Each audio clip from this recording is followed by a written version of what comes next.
What's up guys, Aaron here from Impact KC Worship. Today we're going to be talking about how to get some nice tasty vintage tones using the plugin by Neural DSP Archetype Nolly. Let's get into it.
Now, a few months ago, I was seeing all these advertisements for Neural DSP plugins, and I tried the 14-day trial for the Archetype Plenty, and it was great. I love his music. The tones were really cool. So I ended up trying the Archetype Nolly, and I liked it even more. I loved it, so I ended up buying it.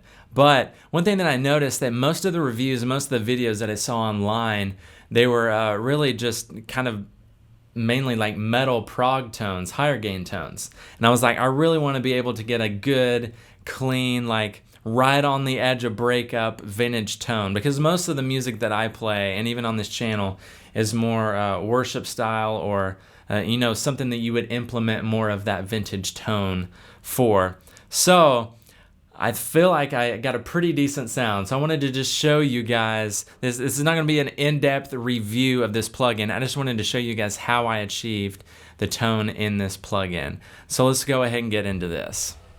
So if I pull up Archetype Nolly here, this is what it looks like. Now this is just the default setting. Now you can tell if I were to play this, playing my American Telly with Texas Specials.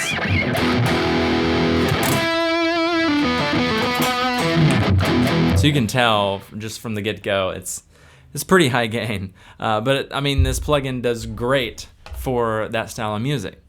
So I'm just going to go ahead and pull up my settings, entitled it AD Worship. So I'm going to go ahead and turn off the reverb, turn off the delay. I don't have any other dry pedals. So right now we're just coming into the amp, and it's completely dry. Now you can tell that I'm hitting this amp super hard, so I have the mids almost all the way up. Same with the treble. I have the bass rolled down a little bit. I just feel like it just thickens it up, makes it sound a little more lively. Same with the presence. I do have the gain a little below 4, bright switches on. Now, just to give you a heads up, I usually run my amp a little dirtier than a lot of people. The reason why is I like to be able to roll my volume down to get my clean tone or make a different pickup selection. And then if I were to, you know, go full volume to the bridge, I can dig in and get a fully driven sound. So I like to have a little bit of more dynamic range to work with rather than just having a really clean and then get all of my drives from pedals. So here's a video, I'll link it for kind of my philosophy and how I achieve that. So let's listen to this. This is my bass tone. Again, this is completely dry. Here's the neck pickup. Here's middle.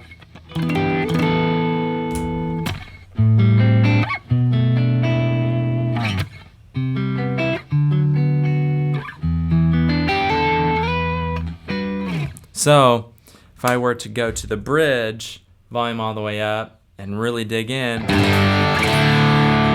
can get a driven sound.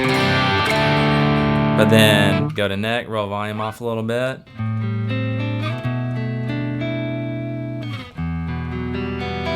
I can get a pretty clean sound. So that's usually the way I have my amp set up. Now for post EQ, I have it flat. So I'm doing most of my EQ just within the amp itself. Now if I go to this section that looks like a couple of circles, supposed to emulate what a speaker looks like, I guess, you can tell that I have two different microphones. I got a Ribbon 160, I have a condenser 414. You can pan these, so you can add one microphone to one side and the other to the other side. That's pretty cool. Right now I just have them centered. I'm gonna get my stereo image mainly from my effects, so from my delay and my reverb. Now let's go to our effects. Now, you'll notice that these effects, the delay and the main reverb, they are after the amp preamp section. Okay, so essentially what that means is we send our guitar tone into the preamp, it's gonna create whatever breakup, whatever tone we have, and then it's going to add effects to that tone. Now I'll show you in a second the difference between having a delay or whatever before and after, because when you put it before the preamp, it actually affects the way the breakup happens. It's almost a little more unpredictable, a little more edgy sounding, which is cool. And the cool thing about this plugin is it allows you to do from either end. Okay, so this is going to kind of be my bass delay that I would probably leave on most of the time. So I have the mod up. I have the ping pong on, so that's basically creating a stereo. You hear it go back and forth. I have an 1/8 delay. I have the mix, I mean, you know, it's not too high, but I have the feedback on a little bit longer tail, so it's gonna last longer. So let's listen to this. Neck pickup. So you can hear it going back and forth. All right, so.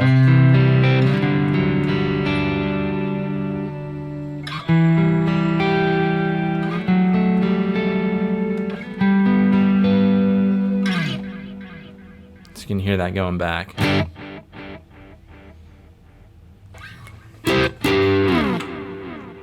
So, what I like to do for my delays is I like to, unless I'm doing like a really high mix dotted eighth delay, my main delay that I have on most of the time is I don't really want to hear the repeats. I just kind of want to make it kind of smear together and create more of just an overall wash, right? So you can tell if I were to just hit the string like I was doing, you can hear the delay. But when I'm playing, you know, just some chords,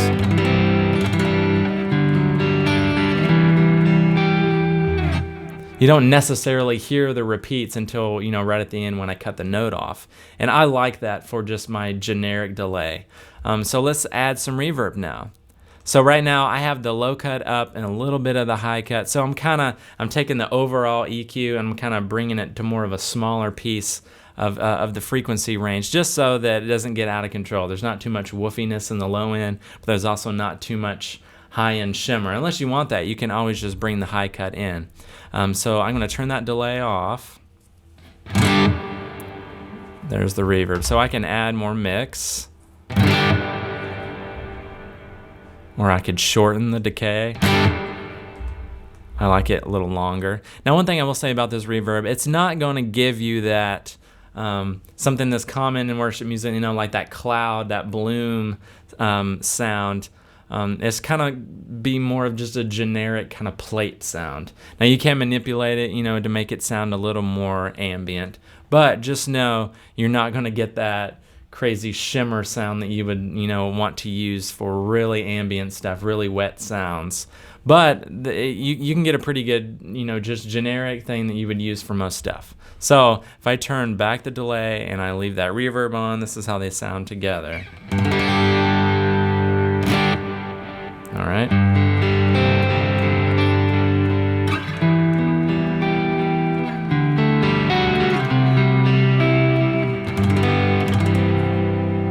Here's the middle.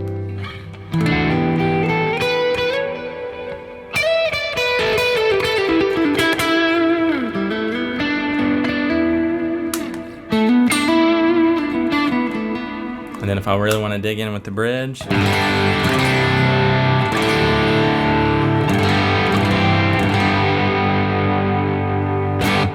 And I think that's actually a great rhythm sound. I don't like to be completely dry when I play rhythm. I like it to be still a little more wet, but still to the point where I can hear each note clear. So, you know, if I was playing a more big rhythm kind of piece, like...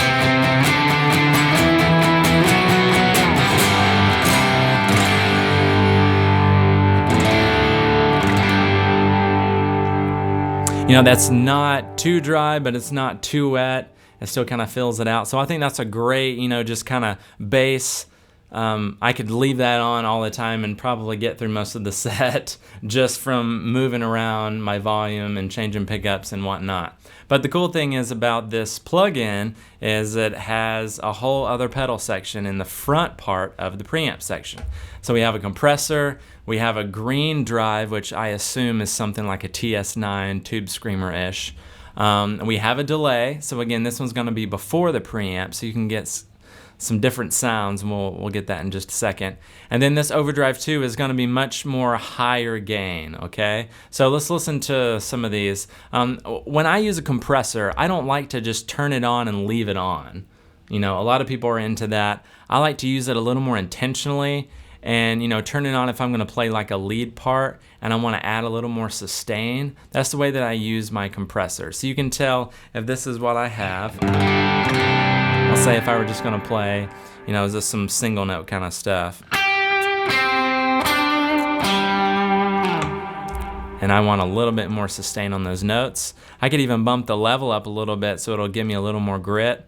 I'll bump that compression up, and let's listen to it now.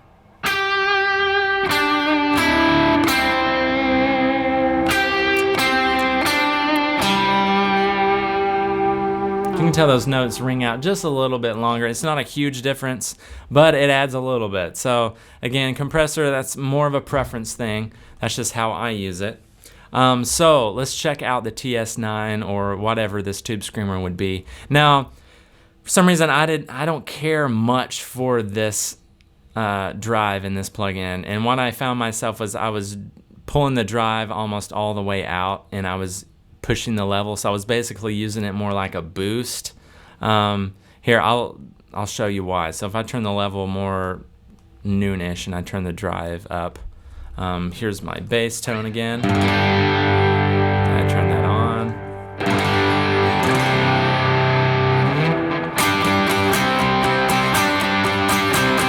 It's not bad. I just feel like it's a little mids heavy. A little, I don't know, I felt like I was losing some clarity. So if I pulled the drive down and I boost the level a little bit,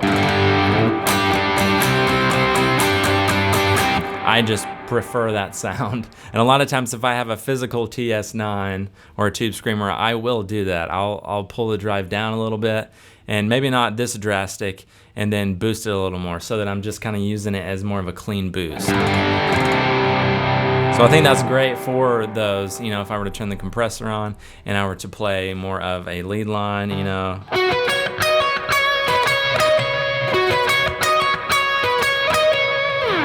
I think that's a great sound for those just single note, plinky kind of leads.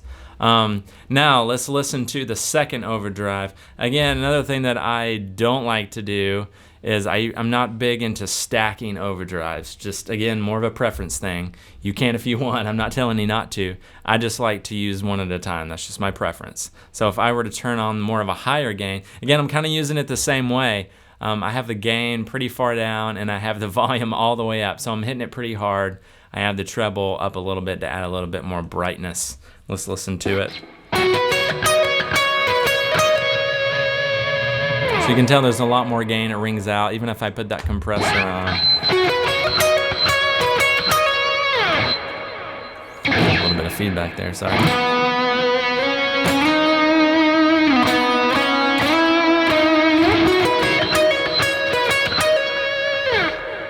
All right, so I think that's a cool sound. Now, let's look at the delay. So again, when you add a delay before the preamp, so if you actually have, you know, a physical analog amp without an effects loop, you have to put your delay and reverb before the preamp. That's just the way it's made, right? But in the digital world, you kind of have a little more options. You can put things after your preamp, which is usually what I do when I use my Kemper.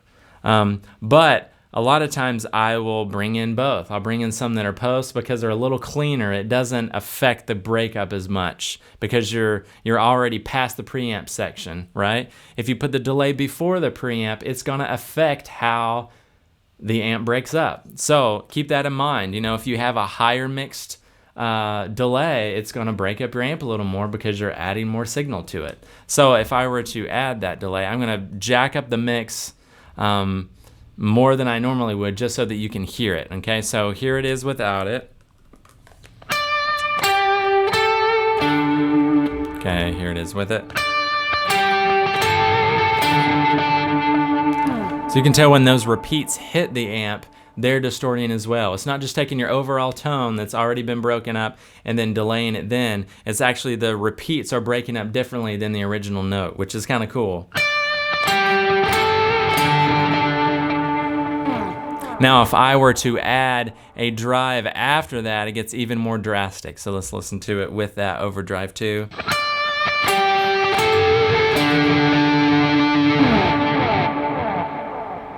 So that's kind of cool. You know, it's definitely dirtier sounding, but it's a different flair, right, than what I would have had in the beginning. So if I were to really want to make just a nasty kind of lead sound, I'm going to pull up my mix and my verb. I'm going to up that delay as well.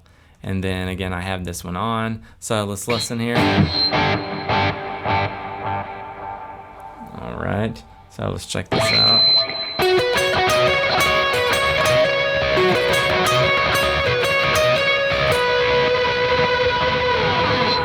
Listen how dirty that sounds, right? So if I were to bring that mix down here, it'd probably be a little more appropriate for that.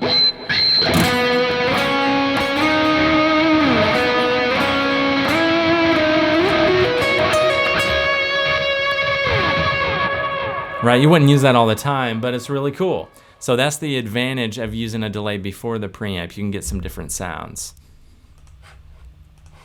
So with all of these settings, let's listen to it in an actual application of if I were to play within a live song. So I'm gonna hear, I'm gonna play kind of more of a clean tone like we saw in the beginning, and then I'm gonna bring in some of those drives so that you can hear actually usage of it in the context of a band.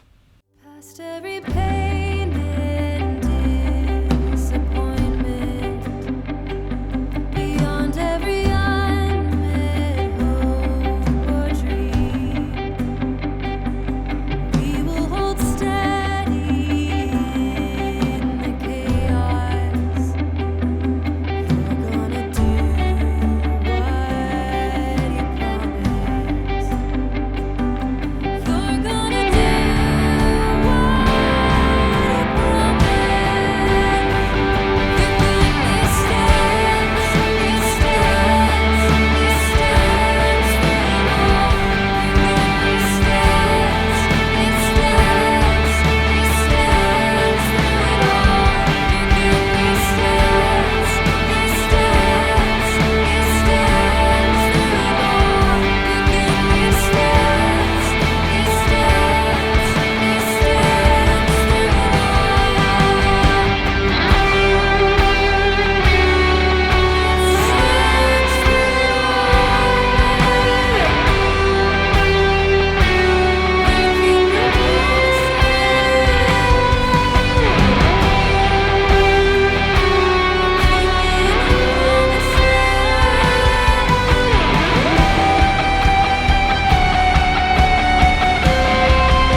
So please comment in the section below. Let us know what you feel of this plugin. Again, you can try it for free. 14-day trial from Neural DSP for, I think, pretty much any of their plugins. So go check them out. You will not be disappointed. So please subscribe to our YouTube channel. Until next time, we will see you later.